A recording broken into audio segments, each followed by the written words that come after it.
வணக்கம் கன்னிராசி நண்பர்களே. வரக்கூடிய பங்குனி மாதத்தில் எந்த மாதிரியான பலன்கள் உங்களுக்கு கிடைக்க போகுது அப்படிங்கிறத தான் இந்த பதிவில் நாம் இப்போ பார்க்க போகிறோம்.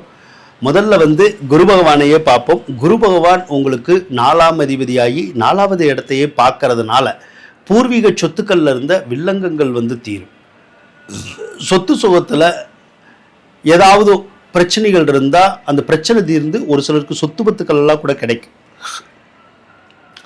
சிலருக்கு வராத சொத்து வரும், சிலருக்கு வீடு கட்டக்கூடிய அமைப்பு, சிலருக்கு வாகனம் வாங்கக்கூடிய அமைப்பு, அதெல்லாம் கிடைக்கக்கூடிய ஒரு யோகம் இப்போ இருக்கதா செய்யுது. உங்களுக்கு 7ஆம் அதிபதி உங்களுக்கு நல்ல பவராக இருக்காரு. அதனால திருமணம் முடியாதவங்களுக்கு திருமண பாக்கியத்தை கொடுத்துருவார். வேலை அப்படின்னு எடுத்துக்கிட்டா வேலை இல்லாதவங்களுக்கு வேலையை கொடுப்பார். வேலையில் இருக்கிறவங்களுக்கு வேலையை மாற்றி விடுறதுக்கான வாய்ப்புகளை உருவாக்குவார். ஏற்கனவே உருவாக்கிட்டாரு, ஒரு சிலருக்கு இனிமேல் உருவாக்குவார். தொழில் இல்லாதவங்களுக்கு புதுசாக தொழிலை கொடுப்பாரு. ஏற்கனவே தொழில் செஞ்சுக்கிட்டு இருக்கவங்களுக்கு அந்த தொழிலை செய்ய விடாமல் ஏதாவது தொந்தரவுகளை கொடுப்பார்.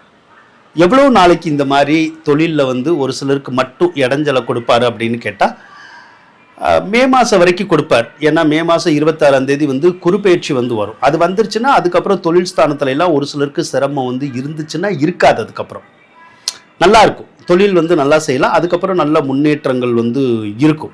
ஆனால் தொழிலே இல்லாதவங்களுக்கு இப்போ சிறப்பாக கொடுத்துருக்கும், தொழிலை கொடுத்துருக்கும், நல்லா தான் இருக்கும் ஒரு சிலருக்கு மட்டும். கோயில் சார்ந்த விஷயங்கள் ரொம்ப நல்லா இருக்கும். ஒரு சிலர்லாம் பார்த்தீங்கன்னா கோயிலுக்கு போகாதவங்க கூட இப்போ கோயிலுக்கு போவாங்க, கும்பாபிஷேகங்களில் கலந்துக்குவாங்க, கோயிலுக்கு தான தர்மங்கள் செய்வாங்க. பக்தி பக்தி அப்படின்னு சொல்லி அந்த பக்தி அதிகரிக்கக்கூடிய ஒரு காலம்தான் இது.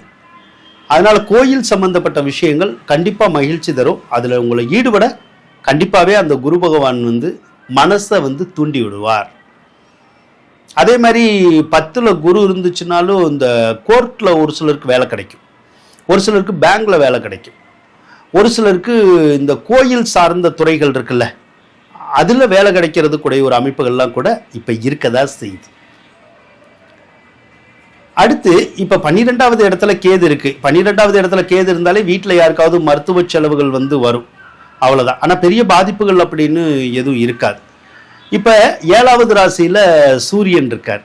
இது என்ன பண்ணும் அப்படின்னா கல்யாணம் முடியாதவங்களுக்கு கல்யாணத்தை முடிச்சு வச்சிருவார், அந்த வேலையை செய்வார் சூரியன். ஆனால் ஏற்கனவே கல்யாணம் முடிஞ்சவங்களுக்கு அந்த கணவன் மனைவிக்குள்ள ஏதோ ஒரு உரசல், அந்த கருத்து வேறுபாடு, மனஸ்தாபம் அப்படிங்கிறத இந்த பங்குனி மாசத்துல சில நாட்களாவது அவர் ஏற்படுத்துவார். ஆனா பெரிய பாதிப்போ நிரந்தர பாதிப்போ இருக்காது, அதனால கவலைப்பட தேவையில்லை. அதே மாதிரி இந்த லவ் பண்றவங்களுக்கு கூட அப்படிதான், பிரேக்கப் ஆகுற மாதிரி ஏதாவது சில விஷயமெல்லாம் கூட நடக்கும், ஆனா ஆகாது. அடுத்து உங்களுக்கு சுக்கிரன் வேற சூப்பரா இருக்காரு பாருங்க பங்குனி மாசத்துல. அப்ப சுக்கிரன் அருமையா இருந்தாலுமே பொருளாதாரம் அப்படிங்கிறது சிறப்பா இருக்குங்க, நல்ல வருமானம் வருங்க. அது எப்படி வரும்னே தெரியாது, ஏதோ ஒரு வகையில வரும். அதனால ஒரு சிலருக்கெல்லாம் பதவி உயர்வு, சம்பள உயர்வு எல்லாம் கிடைக்கக்கூடிய ஒரு அமைப்பு இருக்கும். வேலையே இல்லாதவங்களுக்கு வேலை கிடைக்கும், கூலி வேலை பார்க்குறவங்களுக்கு கூட அற்புதமா இருக்கும். கடன் காட்சிகள்லாம் இருந்தா தீரும். அவரும் திருமண பாக்கியத்தை கொடுக்கக்கூடியவர் தான். அதே மாதிரி ஒரு சிலருக்கு இந்த காதல் எண்ணத்தை தூண்டி விடக்கூடிய ஒரு அமைப்பு. ஒரு சிலருக்குலாம் யாரையாவது லவ் பண்ணணும் போல அந்த எண்ணங்கள் வந்துகிட்டே இருக்கும், அதை சுக்கிரன் தான் தூண்டி விடுவார்.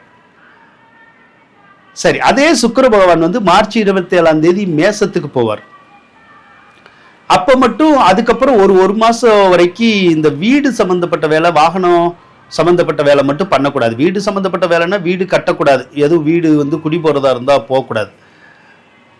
அதுக்கு அடுத்த மாதம் நம்ம வீடு குடி போய்க்கலாம், செஞ்சுக்கலாம், எல்லாமே நம்ம பண்ணிக்கலாம். ஸோ பங்குனியில் உங்களுக்கு குடி போகிறதோ வீடு கட்டுறதோ அந்த மாதிரியான வேலை மட்டும் எது நீங்கள் செய்யாமல் இருக்கிறது நல்லது. வாகனமுமே வாங்காமல் இருக்கிறது நல்லதுங்க. அந்த மார்ச் 27க்கு அப்புறம் உங்கள் அப்பா கூட கருத்து வேறுபாடு வரலாம், இல்லைன்னா உங்கள் அப்பாவுக்கு கொஞ்சம் உடல்நிலை பாதிப்புகள் ஏதாவது கொஞ்சம் வரலாம்.